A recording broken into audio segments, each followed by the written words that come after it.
Hello mga kadasma, magandang araw po sa inyong lahat. Ngayong araw na to ay meron pa akong ibabalita na napaka-importanting balita para po sa ating mga Dasmarineños. So bago ang lahat, nandito pala ako ngayon sa Area C at particularmente sa Barangay San Andres 1 at kasama ko ngayon si Idol Lifestyle. Kung napapansin nyo, nandito pala ako ngayon sa Dasmariñas City Training Center Main. Kasi hindi lingig sa kaalaman ng lahat kung ano nga ba ang meron sa building na ito. Ang pasilidad na ito ay funded by local government units sa pamumuno ng ating mahal na Mayor Jenny Austria Barsaga. Ngayong araw na ito ay napanayan po natin si Sir Carlos Legaspi at para ma-explain po niya kung ano nga ba ang meron sa training center na ito. Magandang araw po sa lahat ng ating mga taga-Dasmariñas.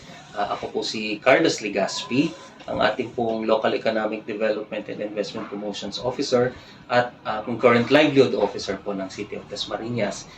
Kayo po ay hinihikayat ko na pumunta rito, mag-aral, mag-enroll sa ating pong Dasmariñas City Training Center Main na matatagpuan po dito sa Barangay San Andres 1. Ito pong training center na ito ay funded ng ating City Government of Dasmariñas.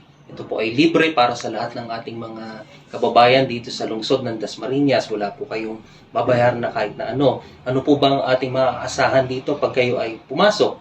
Dito po sa ating training center, kumpleto po ang ating mga kagamitan.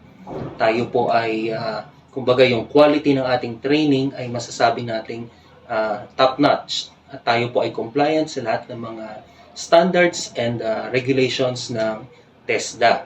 Kaya kung kayo po ay interesadong matuto nung iba't iba naming mga pa-trainings dito sa DCTC Main, kayo po ay all welcome to be here, from mga kabataan natin, mga teenagers, all the way up to the seniors, yung ating mga persons with disabilities, yung ating mga solo parents. Wala po tayong tinatanggihan. Lahat po ay welcome dito sa ating DCTC Main. Turuan po sila dito ng mga iba't ibang klase ng mga products, mga kandila.